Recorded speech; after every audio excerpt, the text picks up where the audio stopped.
السلام علیکم ورحمۃ اللہ وبرکاتہ۔ نحمدہ ونصلی علی رسولہ الکریم، اما بعد فاعوذ باللہ من الشیطان الرجیم، بسم اللہ الرحمن الرحیم۔ رب اشرح لی صدری ویسر لی امری واحلل عقدۃ من لسانی یفقہوا قولی۔ شروع کر رہے ہیں آیت نمبر 16 سے سورہ البقرہ۔ دنیا میں جیسے کہ انسانوں کو ہم ڈسکس کر رہے ہیں، اللہ پاک یہاں پر ہمیں بہت سے انسانوں کی جو ہے وہ مثالیں دے کر ان کی طبیعت کے بارے میں سمجھا رہے ہیں۔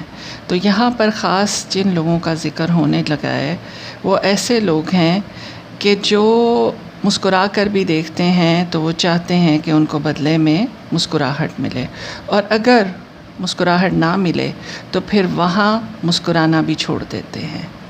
ایسے ہی پیشہ ور لوگوں سے یہاں پر خطاب ہے۔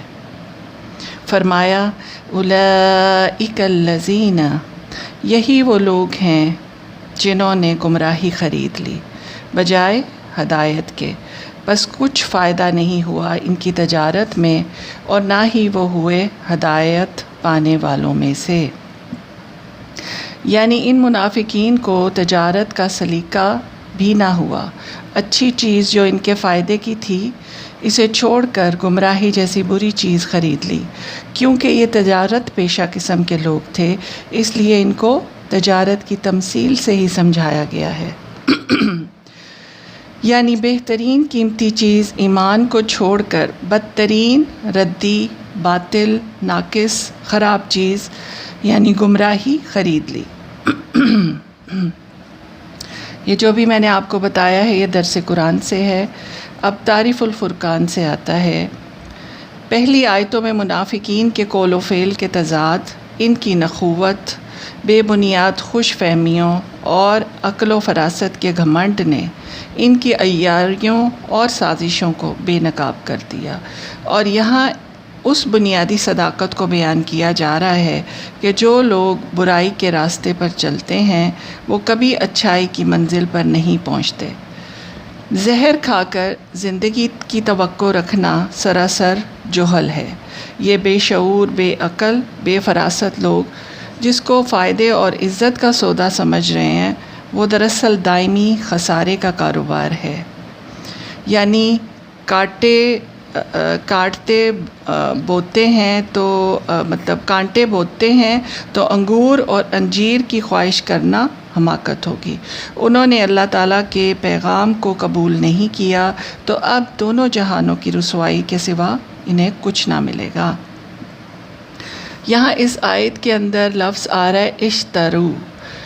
اشترو جو ہے اس کا جو مادہ ہے، روٹ لیٹر ہے، وہ شین را یہ ہے۔ عربی میں خریدنے اور بیچنے دونوں کے لیے یہ لفظ آتا ہے اور قرآن میں آتا رہے گا۔ ایسے الفاظ کو عربی میں لغت الازداد کہتے ہیں۔ لغت زبان الازداد ضد سے ہے۔ دونوں اپوزٹ یعنی کہ اپوزٹ جو ہوتے ہیں وہ ایک ہی لفظ میں جمع ہو جاتے ہیں، اور خصوصاً وہ اپوزٹ جو ایک دوسرے کے لازم اور ملزوم ہو۔ جب کوئی انسان یا کوئی بھی چیز خریدی جاتی ہے تو اس کے بدلے میں کچھ نہ کچھ دیا جاتا ہے، یعنی کہ ہم پیسہ دیتے ہیں تو پھر کوئی چیز خریدتے ہیں، تو اس کے لیے ہی یہ ورڈ یوز ہوتا ہے اشترو۔ تو اس کے اندر خریدنا اور بیچنا دونوں آتا ہے۔ اب تعریف بیان السبحان سے ہے اب کہ اللہ تعالیٰ کی طرف سے ہر انسان کے لیے ایک فطری ہدایت ہے، وہ انسانیت کا زیور ہے جو اس کو فطری ہدایت ملتی ہے۔ اس کی وجہ سے ہر انسان نیکی اور حیات ابدی کے راستے پر چل سکتا ہے۔ انہوں نے اپنی بدعمالیوں سے نور فطرت کو بجھا دیا ہے جن لوگوں کا یہاں ذکر ہو رہا ہے، اور اپنے اندر اخلاق رذیلہ پیدا کر کے خیال کیا ہے کہ ہم نے یہ بڑا اچھا سودا کیا، منہ سے کلمہ توحید کہہ دیا، اس کی بدولت دنیا کے فائدے حاصل کر لیے۔ مادہ پرست کے لیے اس سے زیادہ سود مند تجارت کیا ہو سکتی ہے؟ مگر اللہ تعالیٰ نے فرمایا فما ربحت تجارتہم، پس اس تجارت نے ان کو کچھ فائدہ نہ دیا۔ اپنی عمر عزیز کے بے بہا نور فطرت کو صرف کر کے دنیا کے زوال پذیر منافع اور نفسانی فوائد حاصل کر لیے۔ درس قرآن سے ہے اور آیت نمبر 17 ہے۔ قرآن کریم میں جگہ جگہ مثالیں دے کر بات سمجھائی گئی ہے، اور یہ بھی اسلوب قرآن میں ہے، اور انسانی فطرت جو ہے وہ مثال سے بات زیادہ سمجھتی ہے، اس لیے مثالیں دے کر تو بات کو سمجھایا گیا ہے۔ مدینہ میں اسلام کے بعد 2 قسم کے منافق وجود میں آئے۔ ایک وہ جو اسلام کے پکے دشمن تھے مگر بظاہر مسلمان بنے ہوئے تھے، اور مسلمانوں کے ہمدرد اور رفیق ہونے کا دعویٰ بھی کرتے تھے، اور دوسرے جو منافق تھے وہ طبیعت کے کمزور اور دل کے کچے تھے۔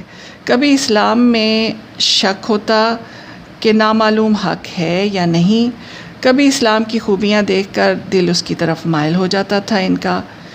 جو پہلی قسم کے منافق ہیں ان کی مثال یہاں پیش کی گئی ہے آیت نمبر 17 میں۔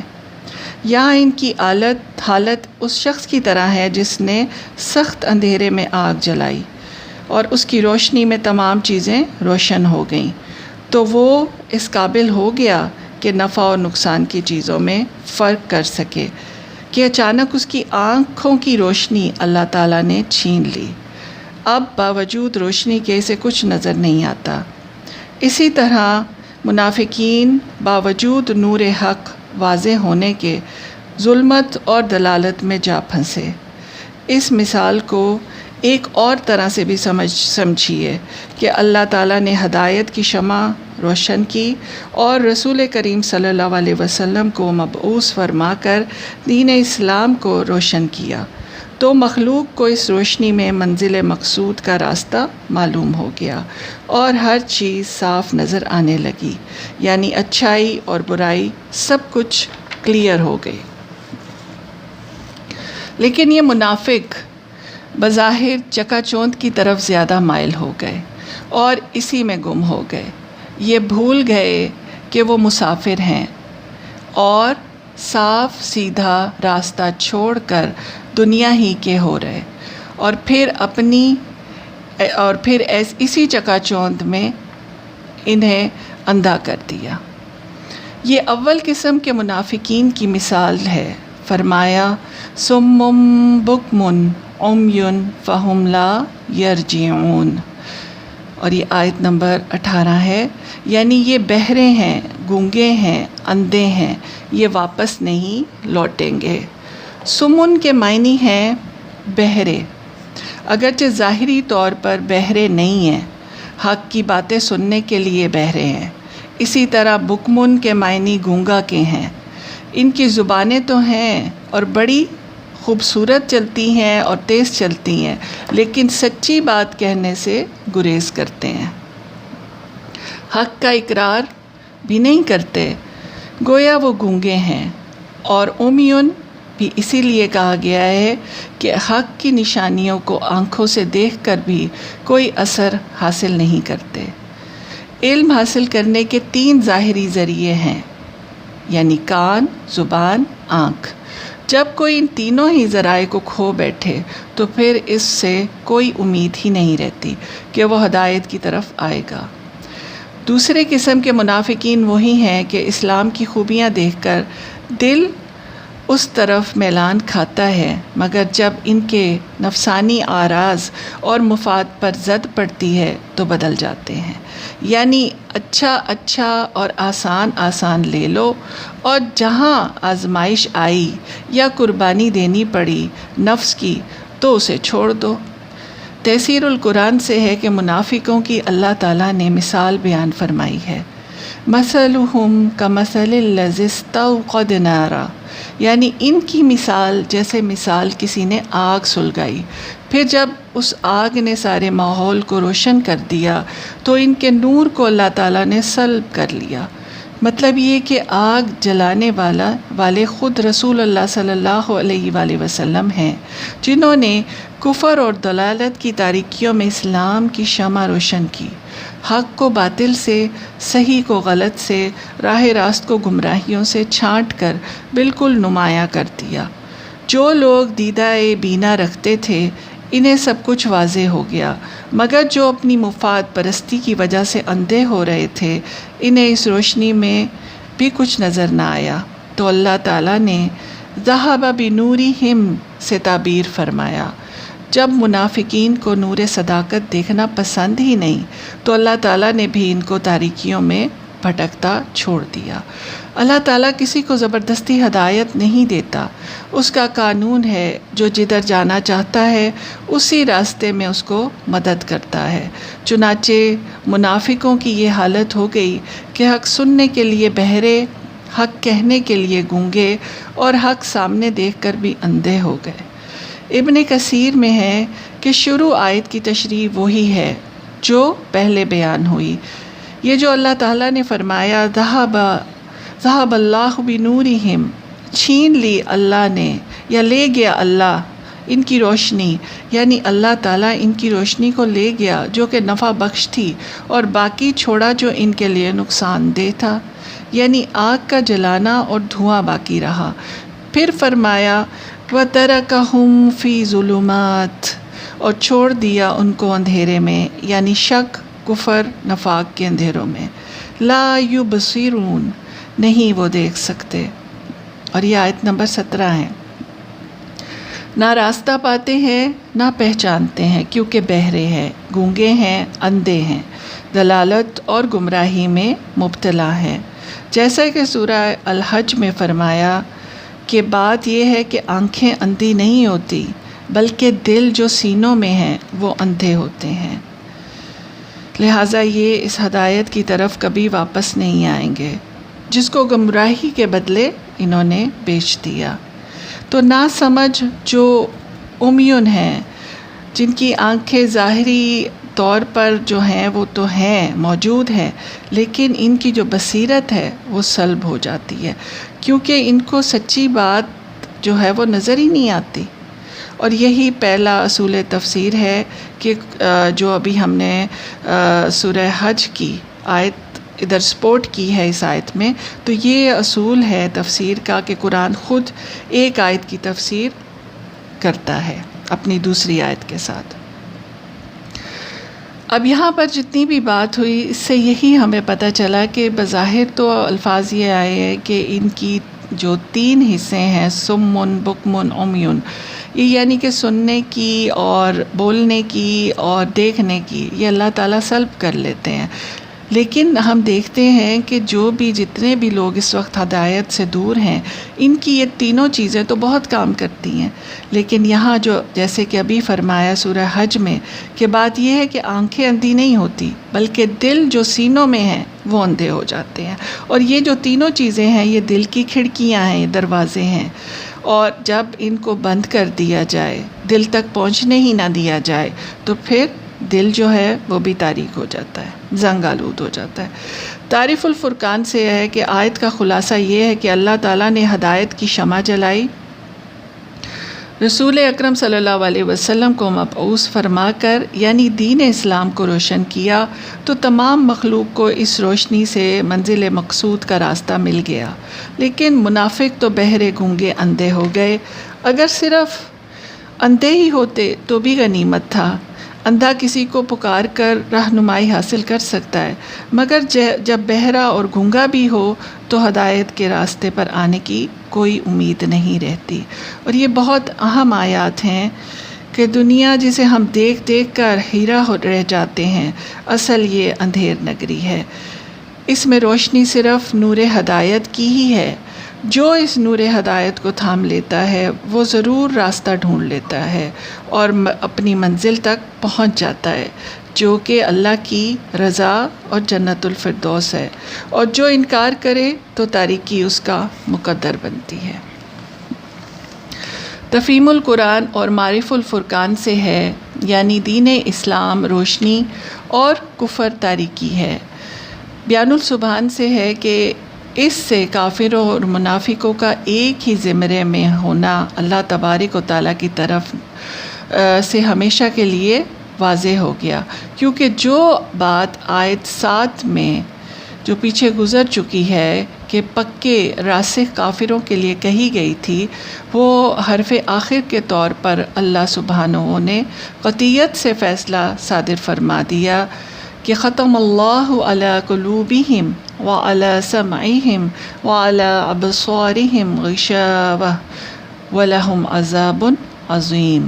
یہ آیت نمبر 7 ہے، اس میں اللہ تعالیٰ نے قطعی فیصلہ فرما دیا، اور وہی بات یہاں آیت نمبر 18 میں منافقین کے لیے کہی گئی ہے، کیا کہ صم بکم عمی فہم لا یرجعون۔ آیت نمبر 19 ہے، یہاں فرمایا ہے او کصیب من السماء۔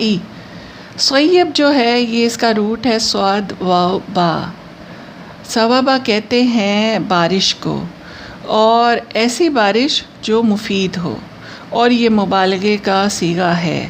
صیب معنی بارش کا گرنا، بعض مفسرین نے کہا کہ اس کے معنی بادل کے ہیں، اور سماؤن اوپر کے حصے کو کہتے ہیں، اور اردن نیچے کے حصے کو، اور رعدن یعنی کہ جو اس کا مادہ بھی ہے لفظ کا، روٹ لیٹر بھی ہے، تو اس کے معنی بادلوں کے ٹکرانے کی آواز ہے، اور برق جو بادلوں کے ٹکرانے سے چمک ہوتی ہے اس کو کہتے ہیں۔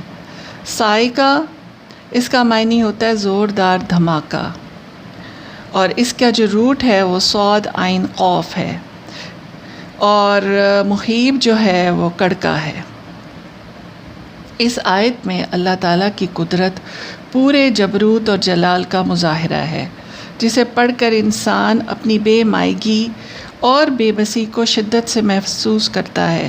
پہلے انسان کی جلائی آگ کی روشنی کا ذکر تھا، سابقہ آیت کا استعارہ بدستور اس آیت میں بھی قائم ہے۔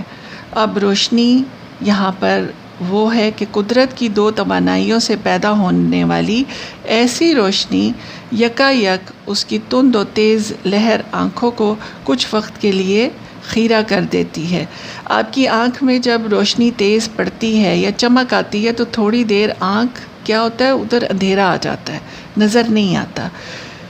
ایسی کڑک ساتھ لاتی ہے کہ بڑے بڑوں کے دل دہل جاتے ہیں۔ ان منافقوں کا مقدر ایسا ہی ہے جو ایسے برق اور باران کے طوفان میں پھنس جائے، کہیں سر چھپانے کی جگہ نہ ملے، گرج اور چمک کے ڈر سے کانوں میں انگلیاں ٹھونس لیں اور آنکھیں بند کر کے بیٹھ جائیں اور سمجھیں کہ بلا ٹل گئی، لیکن یہ بے شعور نہیں جانتے کہ اللہ تعالیٰ نے ان کو گھیرے میں لے رکھا ہے جو لمحہ بلمحہ تنگ تر ہوتا جا رہا ہے۔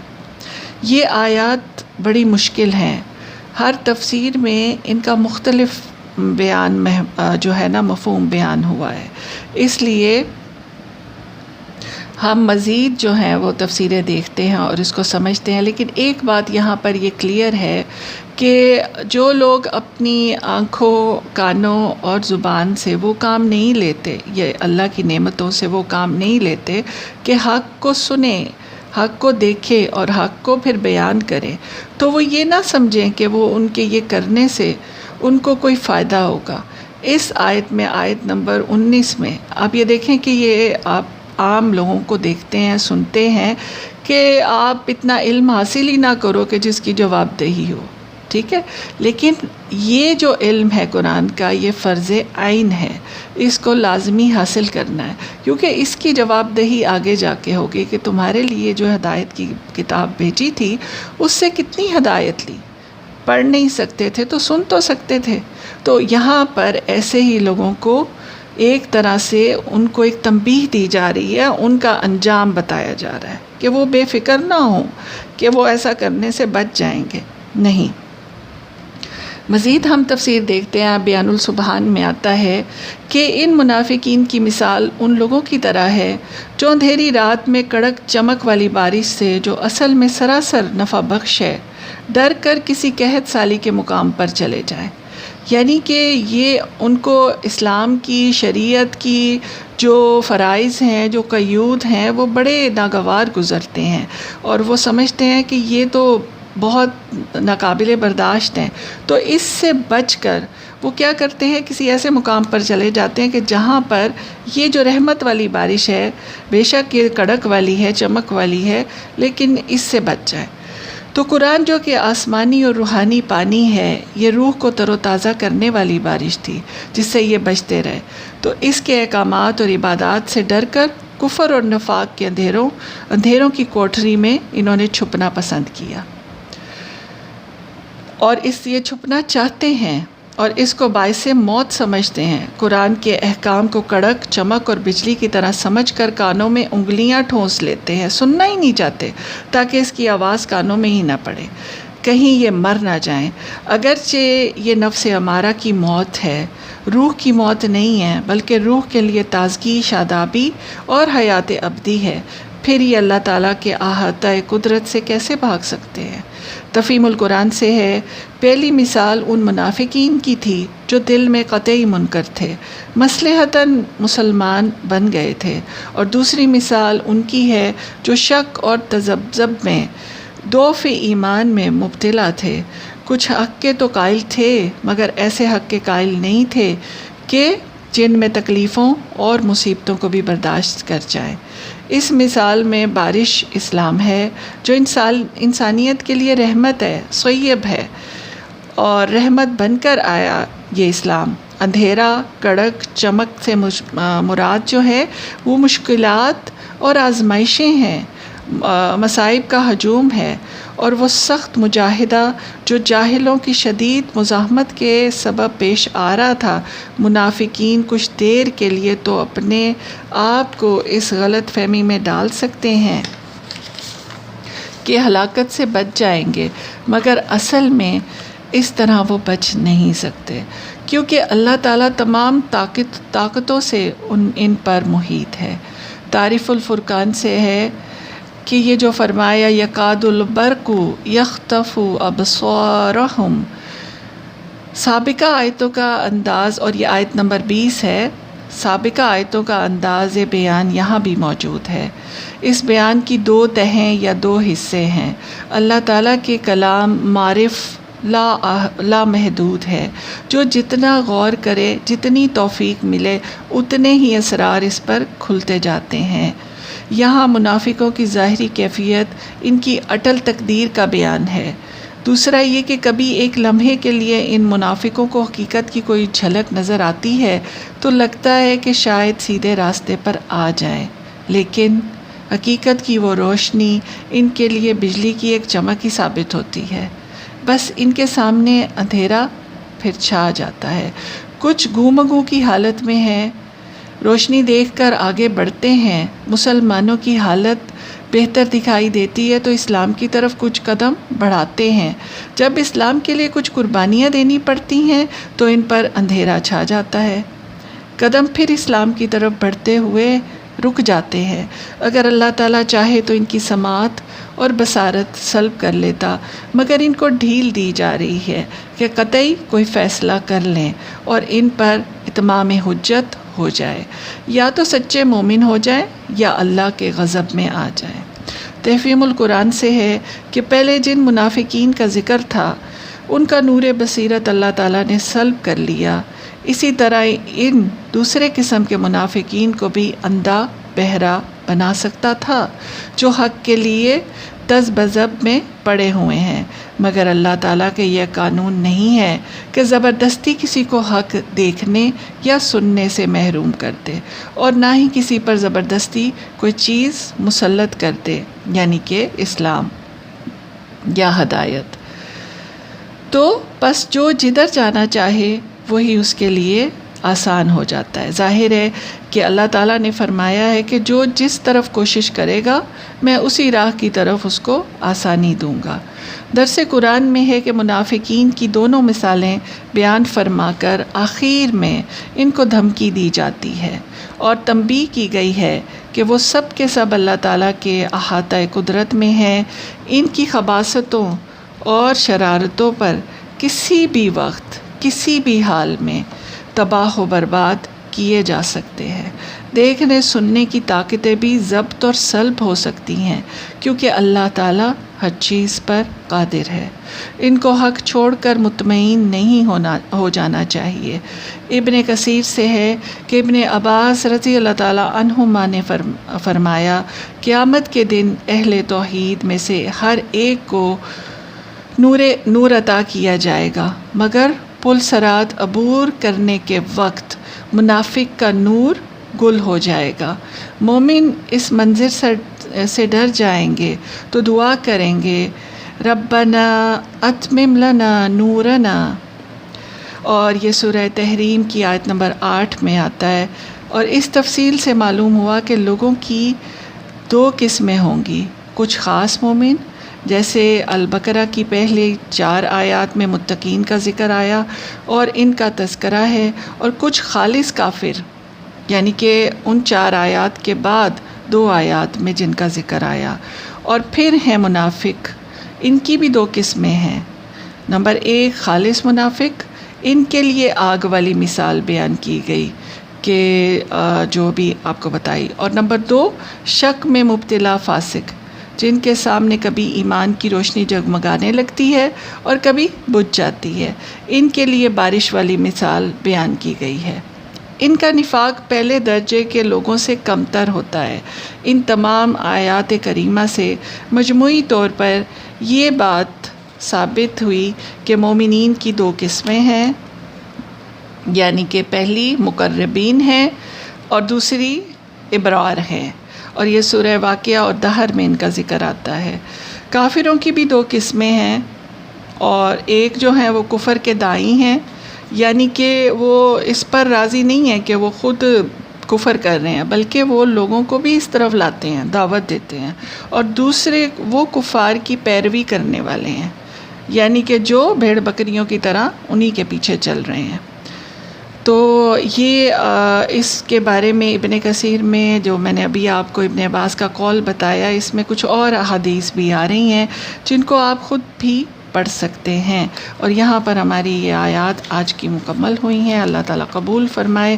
دعا ہے کہ یوم حشر اللہ سبحانہ و تعالیٰ ہم سب کا شمار اپنے پسندیدہ بندوں میں فرمائے، اور جنت کے ہر دروازے سے ہمارا نام پکارا جائے۔ اللہ پاک آپ سب کو اپنی رحمت اور شفقت سے کبھی جدا نہ کریں۔ اللہ تعالیٰ دنیا جہان کی ساری خوشیاں اور نعمتیں آپ کو اور آپ کے خاندان کو عطا فرمائے۔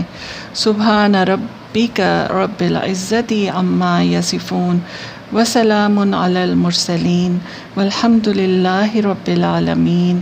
ربنا تقبل منا انک انت السمیع العلیم وتب علینا انک انت التواب الرحیم۔ السلام علیکم ورحمۃ اللہ وبرکاتہ۔